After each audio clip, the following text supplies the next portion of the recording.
Yeah. Cool. So you're the sports editor, Diego. You're the podcast editor. Yes. Awesome. All right, y'all. Fire away. All right. Hi. Welcome to the Scoy Voice Podcast. My name is Diego Castro. I'm the host today. I'm here with my co-host. Hi, Ariana. I'm the She sports is editor and sports sports analyst this year. And I'm here with the main guest. How you doing? Travis Burkett. I'm the new head football coach here at the College of the Sequoias. And we're here today to just talk casually, just how you're enjoying the football team. What's your plans for the spring semester? Just pretty much just all that. So how's the team going? How are they doing? They're doing really good. We have been, I'll give you a little bit of the timeline here. I think it was Sunday, March 29th when I got the call. We were still living in Las Vegas.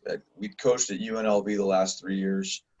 So it's been a long transition, a good transition with some steps, and kind of fits in with, I'm sure, what you guys have been experiencing as we all strain to continue to achieve what we want to achieve in this very unique day-to-day, as we say, VUCA environment that we're all going through here in 2020. And you hate to say even going through it, because it's a great opportunity no matter the circumstances. So we're in Vegas, and I'm from San Luis Obispo. So we spent May and June in San Luis Obispo, my family and me, and then we had a little vacation in July and back in San Luis Obispo in August. And then we moved here the last weekend in August. And I bring that personal progression up just to kind of articulate to you guys that, I didn't meet anybody in person, but our athletic director briefly and one of our coaches very briefly, really until September. So it's been a trip, and it's been a great experience, literally and figuratively been a trip, just because we've been kind of moved here, there, and everywhere. And now we're starting to get all of us settled in Visalia, both personally and professionally with the team. We've had 9 sessions in person so far here this fall.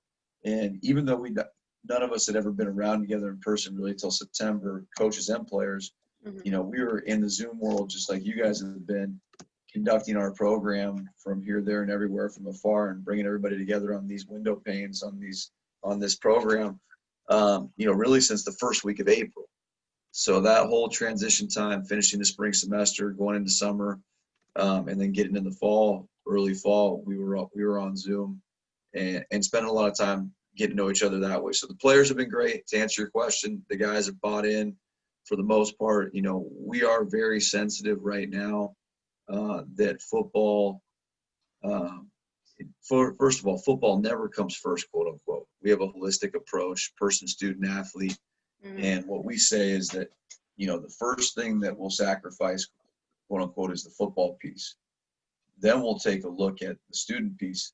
And then the very last thing that we'd ever give up on is the personal development, right? Because that's our number one thing, is to make our players better people. So I bring that up to kind of exemplify that, in the time that we're all experiencing right now, we're getting a lot of great football work done with these guys, but we're also very, very sensitive that we have players with personal issues. We have players with family issues due to the pandemic. Yeah. We have players with multitude of work issues. Out of state as well, too, dealing Out of with state, finding housing. out of state guys, absolutely. But really, we're very, very local right now. And what we're finding is that, our guys are really battling and doing a heck of a job, but everybody's got a lot on their plate, and learning remotely in all of their classes is challenging. It's going great. To answer your question, Diego, that's kind of a little bit of synopsis. We had a big summer program. We did about 20 remote sessions pretty consistently for a 6-week summer session too. Laid down a lot of the foundation of our program in all areas, person, student, athlete, and the sub areas of all of those, and put in a lot of football stuff from afar on Zoom, brought in guest speakers. And then as we transition this fall, again, we've had 9 in-person sessions so far, 8, I think. And, we're basically to ramp this thing up as we continue to go through this fall in preparation to the second part of your question, which is, what are we working backwards from? Well, we're working backwards from the 2021 spring season, which is our 2020 fall that's been moved. And going back to that overall approach and being very, very sensitive to the personal development of our players, this goes for everybody in our program, adults and kids, coaches and players. We need to do what we need to do right now. And at the same time, we need to be very mindful of taking care of ourselves, because doing 2 football seasons in 1 calendar year is going to be a challenge for everybody. Now, less of the pounding part that I think everybody points to. I don't think it's going to be as physically taxing. The conditioning and like being able to and this too. mental. The spirit mind piece of That's being a lot. able to sustain and focus. And they're going to be in a remote learning environment for the most part still in the spring. We're going to be doing a spring football season. And then, we all are very hopeful, obviously, that things are continue to trend better with our pandemic. And then we're going to be back to quote unquote normal next fall for a normal fall football season, where we're hoping every fall to play about 14 games to go to the national championship. So, that's what we're working backwards from. And specifically, that spring season, we'll have the NorCal Championship on April 17th, and we'll have the semifinal game the preceding weekend, and then we'll play a 7-game schedule in the regular season before that, and it'll be, God willing, our 5 conference opponents that are our normal rivalry conference opponents, and then 2 other opponents, most likely from the Northern California Conference. And then before that, on Wednesday, February 3rd, we're planning on having a round robin. It's not a round robin. It's more of a true jamboree with us, Bakersfield College, and Antelope Valley College. Hopefully at Bakersfield College. That would be on Wednesday the 3rd. So we'll ramp up to that season and that scrimmage with January 18th be the first day that we can practice from our governing body, which is the CCAA, the California Community College Athletic Association. So that'll be the first day we put a helmet on. And then before that, as you guys probably know, we start the spring semester on Monday, January 11th. And then even before that, we have winter training camp. So we're going to bring it back to the old school here on Monday, January 4th. There won't be any football really. There won't be any equipment really, but it'll just be the old school. Hey, welcome back from Christmas break. It's like walkthroughs. Yeah, and even more so, even less of like plays, Ariana, just like really true old school, like stretch, run. Just like, hey, let's get in shape, so we're excited about that. So I think I answered your 2 questions there. That's kind of where we're at and where we're going. I think that everything that's been going on in COVID and everything like that, I think you're doing a great job for what you're trying to do. And thank you. I think what everyone would like to know is like, what precautions have you been taking, maybe like during practices, or because I don't know what you guys have been doing. I don't mean to cut you off, but like, how are you taking practices, and like if you guys are still watching film or like going through like walking through like plays and stuff, like how are you guys doing that, knowing like how to keep like the social distancing and stuff? Yes, because I know it's probably hard. We are following. Let me see here. We're under a bunch of umbrellas, right? So, first of all, we had to get all this stuff approved at the institutional level way back when, and that was above my pay grade, and they worked on that in the spring and summer to have this set up for these labs for our classes and for our team. These course labs where we can get together in person, and we're under WHO, CDC, federal, state, county, local, institutional, CCAA guidelines. So the meshing of all those guidelines, leads us to what our parameters are, which are, very strict. The discipline that our guys have shown in getting to this point, and what they've had to do from the summer to this point to give us the opportunity to be able to get together in person is pretty amazing. And they've done a heck of a job from, every new guy and every returning guy, the amount of online paperwork they had to do, not only just to get clear, but like you said, Diego, in the COVID environment, just from a paperwork standpoint, our training staff and our administrative staff, what they've done to facilitate that. And, you know, we don't play with that. The health, safety, and well-being of our students and our student athletes, our football players, is number one. That'll never, ever change, pandemic or otherwise, but certainly is exacerbated and heightened in a pandemic. And our current restrictions are really strict. So we operate in pods that don't change of no more than 9.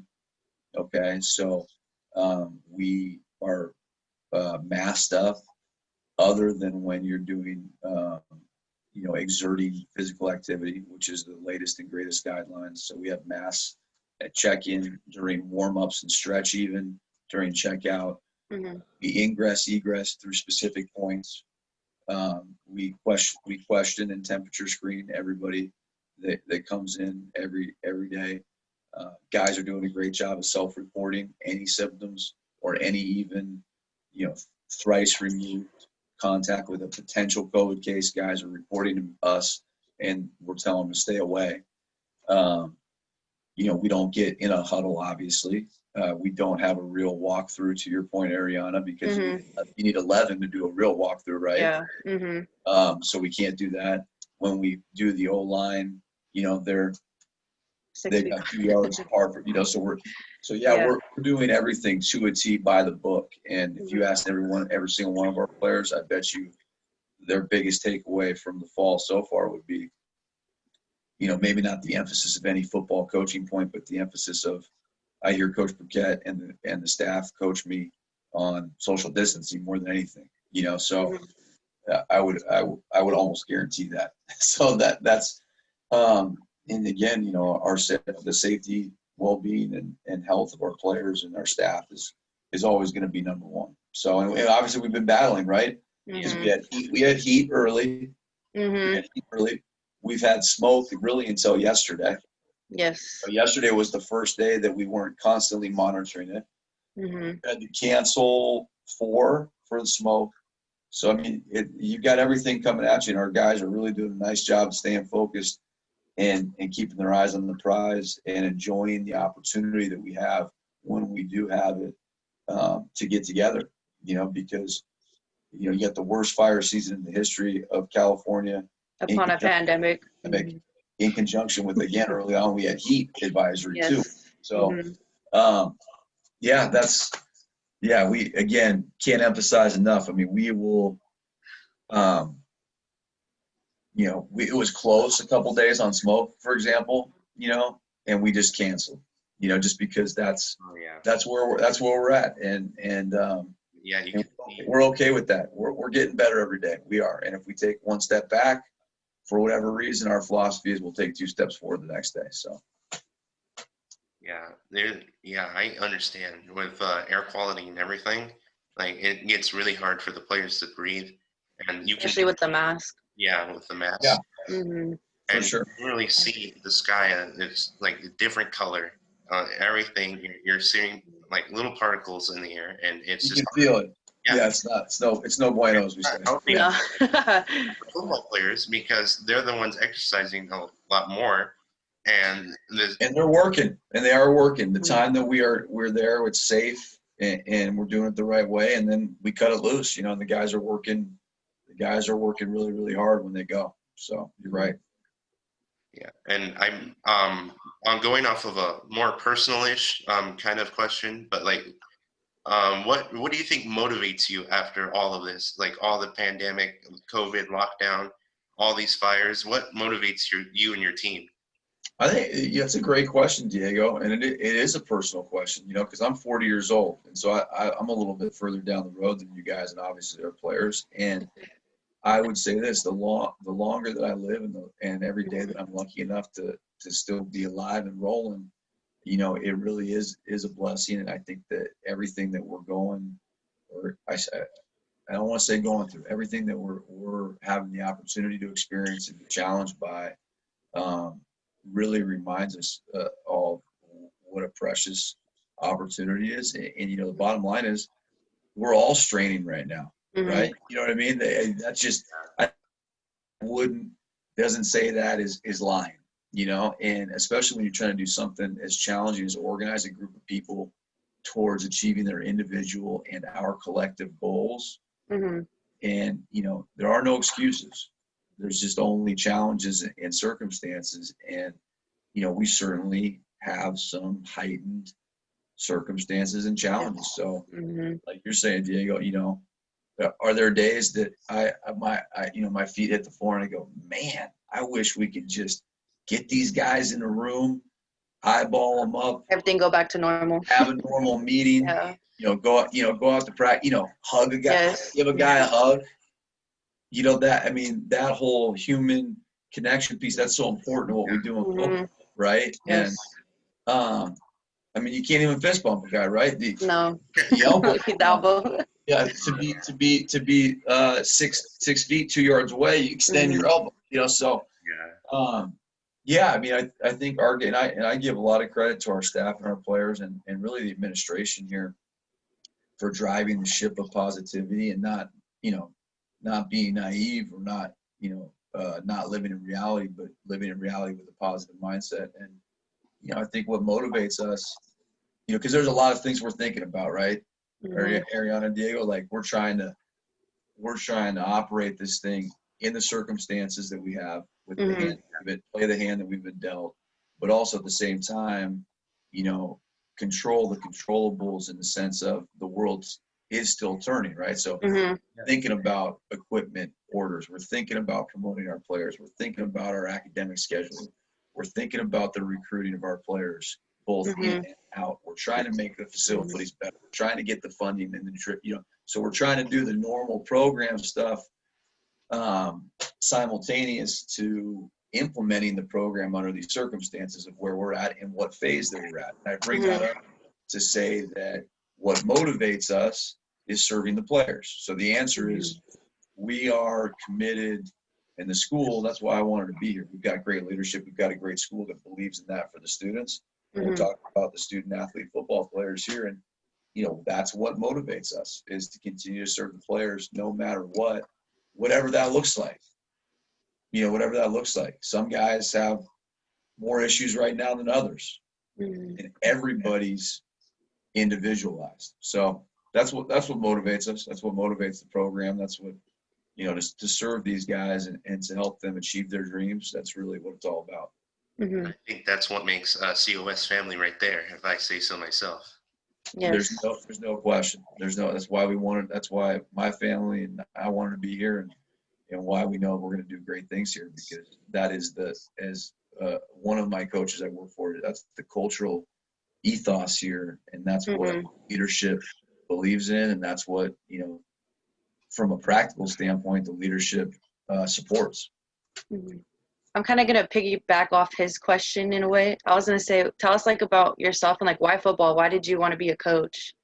Great question. Yeah, I think it was probably, let's see here, spring. So about 20 years ago, about the spring, I was already kind of on a teaching, helping professions path when I was your guys' age, going to school at St. Mary's College up in the Bay Area. And I was in the spring of my sophomore year. So 20 years ago, I was 19 and a half.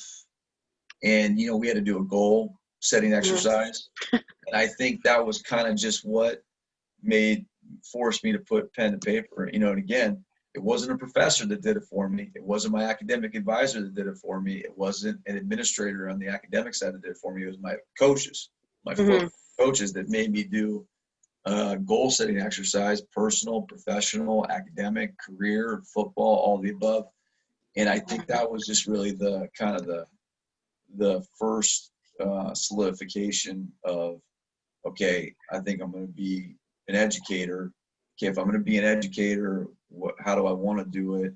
And I definitely want to do it through sports. Okay, what sport? You know, because I like all sports. You know, Yes. okay, I play football.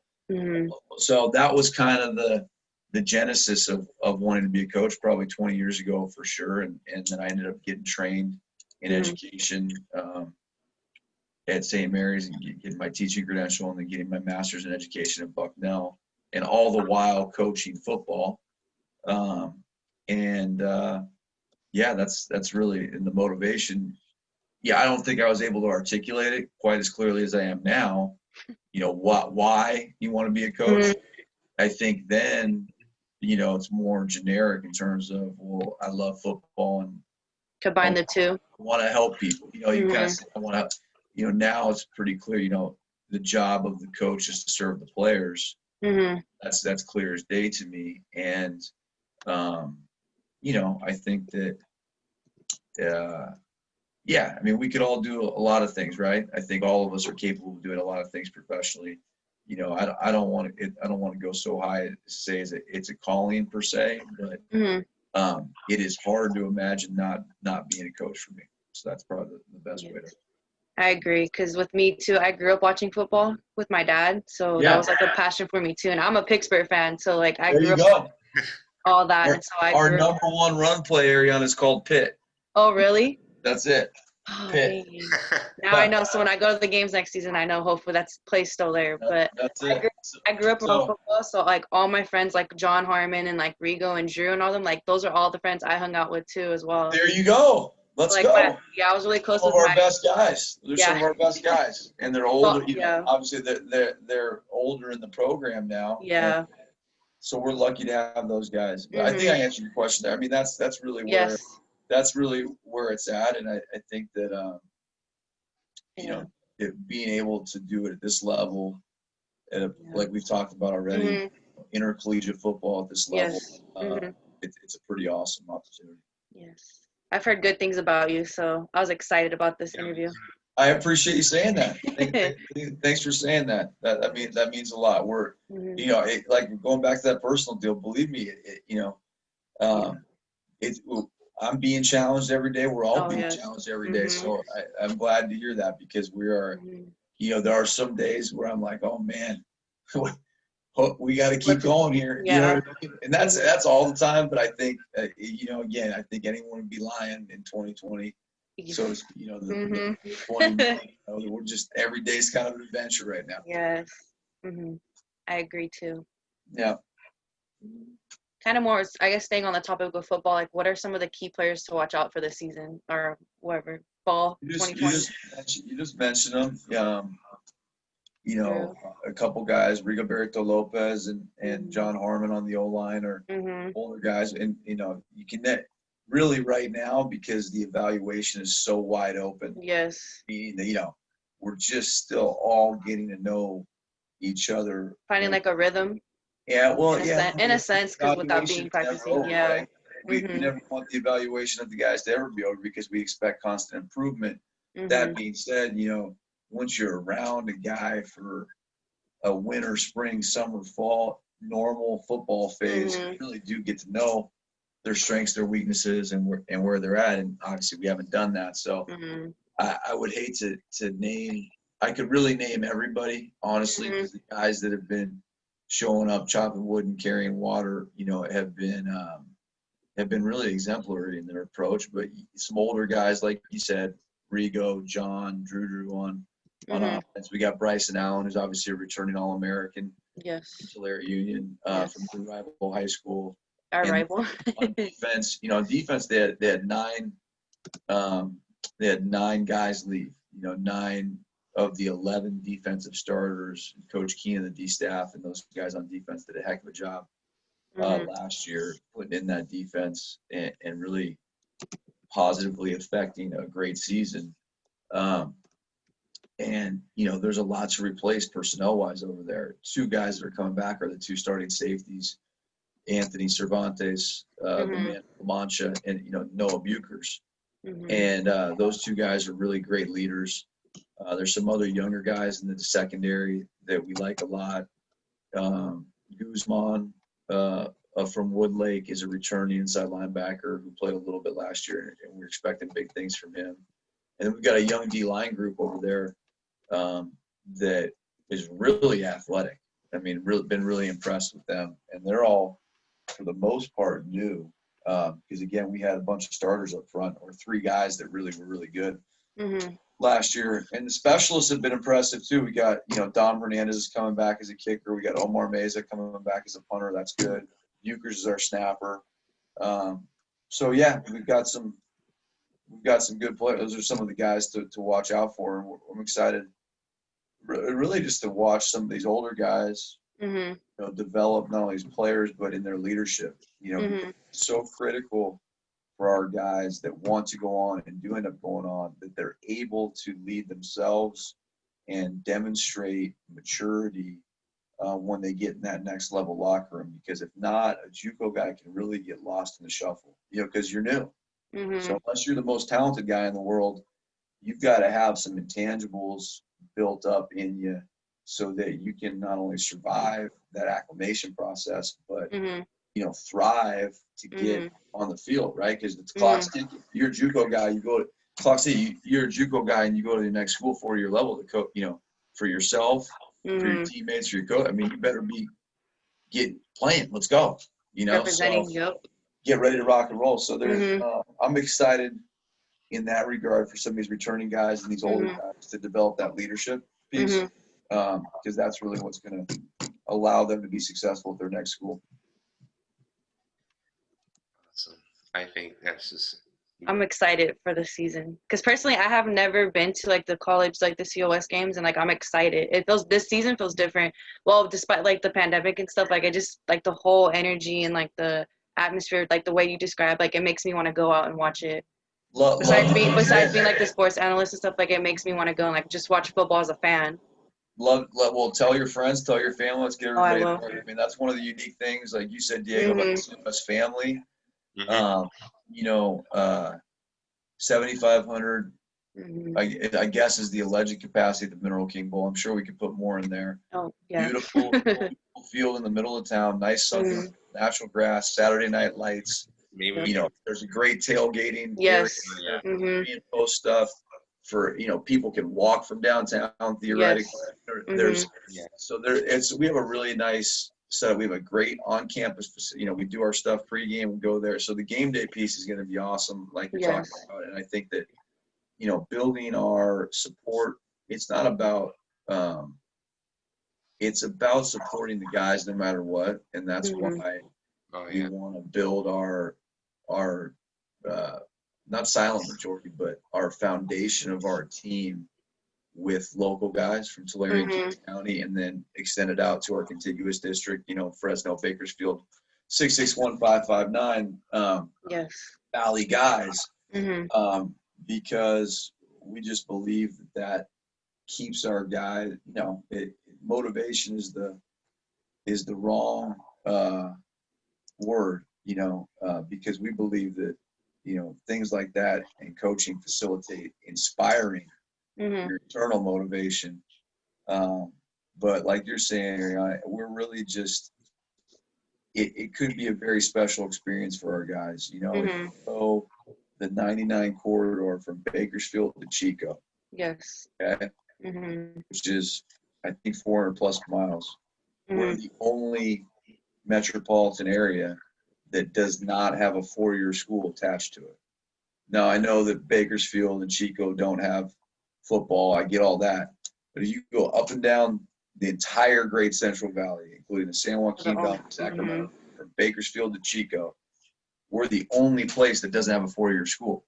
And there's 140,000 people just in Visalia proper. And obviously, you're from Tulare. And a lot of our guys are, from other parts of Tulare County and Kings County. So we're really excited about one town, one team, having a chance to represent the community, and being a hub for, excitement. Like you said, Ariana, being excited about watching football.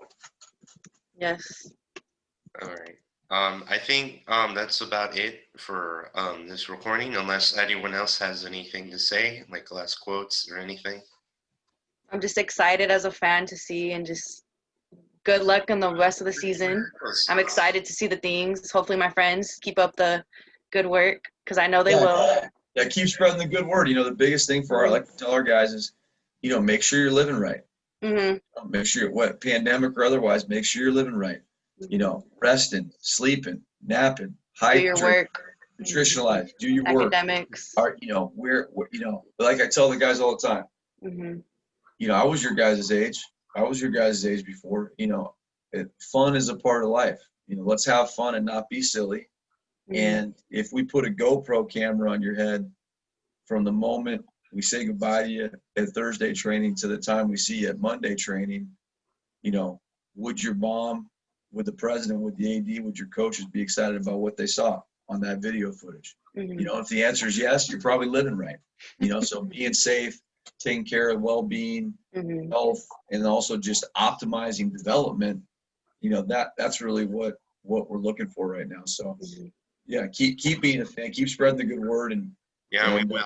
Thank you for joining us today. Yeah, we really. It was nice meeting you. Yeah, likewise. Thanks so much for the time, and we really appreciate the support, and anything we can ever do for you guys, just let us know, okay?